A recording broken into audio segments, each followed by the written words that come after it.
की तरफ चलते हैं। इंग्लैंड के हवाले से बात करें तो कौमी क्रिकेट टीम को स्पॉन्सरशिप तो मिली गई और आज पाकिस्तान क्रिकेट बोर्ड ने उसकी तफसीलात भी फराहम कर दी, लेकिन वो तफसीलात मुकम्मल नहीं है। उसमें रकम नहीं बताई गई कि कितनी रकम इस स्पॉन्सरशिप से पाकिस्तान क्रिकेट बोर्ड को मिलेगी। बस ये कहा जा रहा है कि 1 साल तक ये स्पॉन्सरशिप पाकिस्तान क्रिकेट बोर्ड ने, उनके मार्केटिंग डिपार्टमेंट ने हासिल की है और इस बात को कहकर जान छुड़ा गई कि काबिल कबूल रकम पाकिस्तान क्रिकेट बोर्ड इस स्पॉन्सरशिप से हासिल कर लेगा। तो नसीम राजपूत साहब, कितनी काबिल कबूल रकम पाकिस्तान क्रिकेट बोर्ड हासिल कर सकता है? मुझे तो लग रहा है बहुत कम रकम मिल रही है जब भी छुपाई गई है।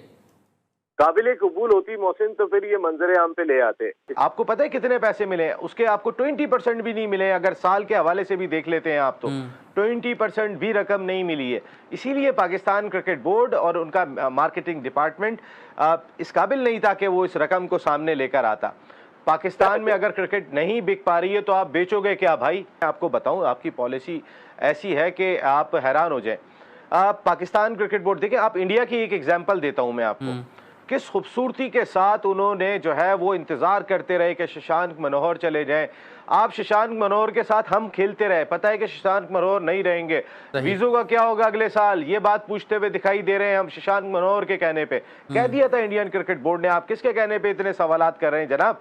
वो खामोश होकर बैठे रहे। उन्हें पता था कि अल्टीमेटली आप एशिया कप देकर आ गए श्रीलंका को, आपने पहले से डिसीजन ले लिए थे। अरे भाई आप थोड़े दिन इंतजार तो कर लेते, मेजबानी आपके पास थी, अब 2022 के बाद मिलेगी आपको, उसके बाद जाके आपकी इस पर भी बहुत डिबेट हुई सोशल मीडिया पर भी, लोगों ने तनकीद की कि जब पाकिस्तान क्रिकेट बोर्ड को मालूम था। देखिए आपने क्या किया, उन्होंने किस खूबसूरती से, इकबाल भाई एक सेकेंड, उन्होंने देखे किस खूबसूरती से खेला। उन्होंने Aahista Aahista Aahista Aahista world T20 Asia का फटा के अपनी IPL की विंडो बना ली।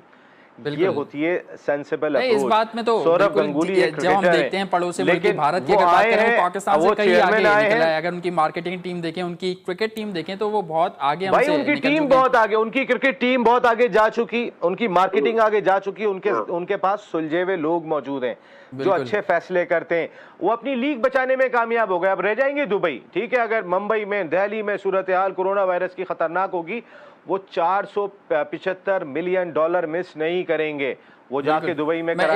इस वक्त मसाइल जरूर थे लेकिन इतने भी मसाइल नहीं थे। असल में क्या कि हड हरामी है आपके मार्केटिंग डिपार्टमेंट की। ठंडे कमरों में बैठ के डिसीजन लेते हैं, एक कंपनी आ जाती है उसी को भेज देते हैं।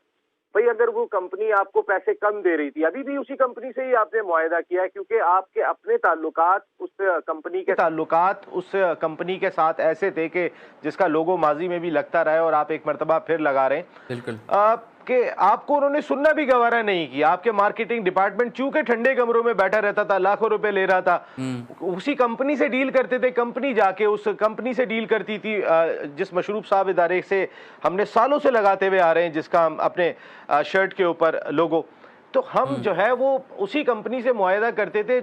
उस मशरूब साहब कंपनी के पास आज तक नहीं गए।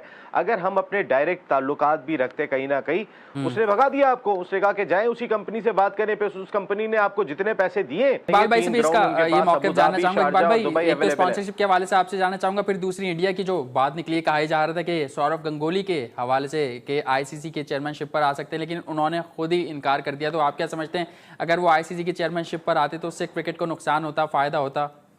देखिए, मैं ये समझता हूँ भी नसीम भाई ने आपसे बिल्कुल डिटेल में बात की, और मैं एक बात और ऐड कर दूं नसीम भाई के साथ साथ कि उसी कंपनी ने श्रीलंका से मुआहदा किया है। अभी मुआहदा श्रीलंका से 3 साल का उन्होंने अपने शराइत पे मुआहदा किया है, और आपको 1 साल का भी मुआहदा दिया, वो भी कम उसके ऊपर दिया। तो भाई क्या भीख मांग रहे हो किसी से? आप क्या, आपको फ्री के टूर मिल गए, ये सारी चीजें हैं, प्रेशर ट्रिप लगा, सबके सब गए हुए, 45 लोग चले गए, ये तमाम चीजें आपके साथ। फिर आपने जैसे नसीम भाई ने कहा कि श्रीलंका एशिया कप हमारे यहाँ पे होना था, यहाँ सारी चीजें थी, और उस पे माननीय साहब का जवाब या वसीम खान का जवाब मैंने मीडिया पे ही सुना। उन्होंने कहा कि इसमें हमें इतनी ऐसी वो नहीं थी, कोई वो नहीं था, हमें पता था कि ये वो हो जाएगा। मतलब ये है कि पैसा ही जरूर चीज थोड़ी, अपनी रेट बनवानी चाहिए थी कि भाई कि अगर आप इसको कैंसिल कर रहे हो तो जब भी होगा तो यहाँ पे होना चाहिए, मगर यहाँ पे तो। बड़ी हैरत की बात है कि पाकिस्तान क्रिकेट बोर्ड के इतनी टीम खिलाड़ी गए हुए, इतनी बड़ी टीम मैनेजमेंट गई हुई है। खुद एहसान मानी साहब वहाँ पर हैं। एहसान मानी साहब दबा के इंटरव्यू दे रहे हैं, कभी इंडिया के चैनल को, कभी किसी और चैनल को। वकार यूनुस भी भी जो है वो इंडिया के चैनल पे छाए हुए हैं बुरी तरीके तो फिर से। ये मीडिया डिपार्टमेंट क्या कर रहा है हमारा? वही तो प्रोवाइड कर रहा होगा इंडियन मीडिया को। प्लेयर्स वकार यूनिस हो गए, एहसान वानी हो गए। देखिए, काशिफ भट्टी का रिपोर्ट आने के बाद पाकिस्तान क्रिकेट बोर्ड सीधा सीधा बैकफुट पे चला गया होगा। अब उनके पास फ्रंट फुट पे आने का कोई चांस नहीं है, क्योंकि मीडिया बड़ी गहरी नजर रखा हुआ था कि जिन खिलाड़ियों को हमने इन माहौल में, कोविड-19 के माहौल में खेलने के लिए भेजा है, हम इंग्लैंड के पैसे कवर करा रहे हैं, उनके टेलीविजन राइट्स के इतने करोड़ पाउंड है, वो किसी ना किसी तरीके से हमने कवर कराने। अबे भाई, हमें क्या कवर कर रहे हो ये तो बता दो हमें। तो ना हमारे खिलाड़ियों को कोई कवर किया आपने, ना हमें कोई सीरीज दी है।